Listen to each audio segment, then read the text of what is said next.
Halo, Assalamualaikum. Selamat pagi, selamat siang, selamat malam semua.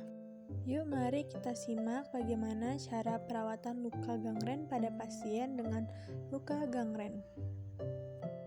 Baik, di sini ada Indah Aprilianti Waluyo yang akan memperagakan sebagai pasien dan Dinda Salsabila sebagai perawat atau petugas kesehatan, dan saya sendiri Vanisha Rutuviola sebagai moderator serta editor. Baik, di sini saya akan menjelaskan terlebih dahulu apa sih itu luka gangren. Nah, luka gangren ini adalah jaringan mati atau sel mati yang disebabkan oleh suatu infeksi karena kurangnya aliran darah. Kematian jaringan ini sering terjadi pada anggota tubuh atau kulit yang kehilangan suplai darah. Kondisi ini juga sering mempengaruhi jari-jari kaki dan anggota badan lainnya. Dapat juga mempengaruhi otot dan organ. Nah, berikut ini adalah faktor risiko yang bisa meningkatkan untuk terjadinya luka gangren. Berikut ini adalah komplikasi apabila jika lukanya itu tidak dirawat dengan baik. Nah, kapan sih kita harus ke dokter apabila si luka gangren ini membaik atau malah memburuk? Yaitu dengan ciri-ciri di bawah ini, seperti demam berkepanjangan, dan lain-lainnya.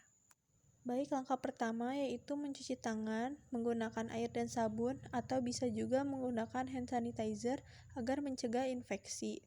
Lalu gunakan teknik 6 langkah benar cuci tangan. Kemudian tidak lupa kita memasang APD atau alat pelindung diri yang bisa dimulai dengan menggunakan handscoon atau sarung tangan.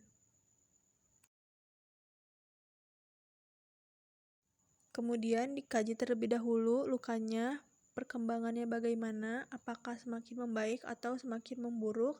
Lalu luka disiram menggunakan air NaCl ataupun air biasa.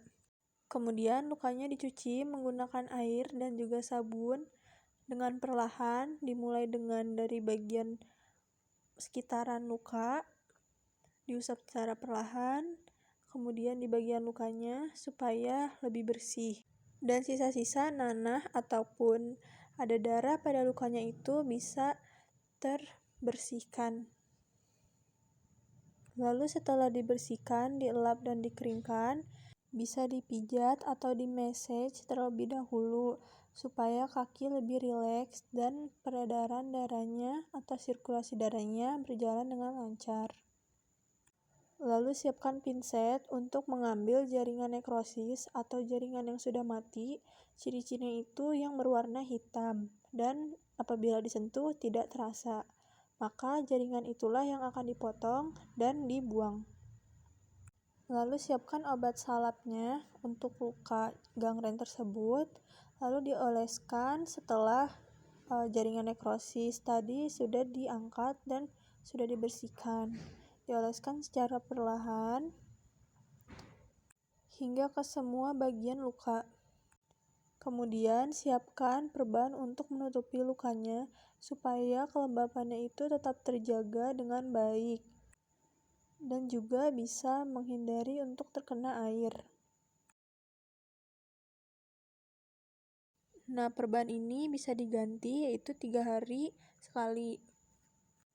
Nah, agar bisa mempercepat untuk proses penyembuhan luka, dianjurkan untuk mengkonsumsi makanan yang mengandung banyak protein seperti ikan gabus, telur, daging ayam, dan daging-dagingan lainnya, serta ikan.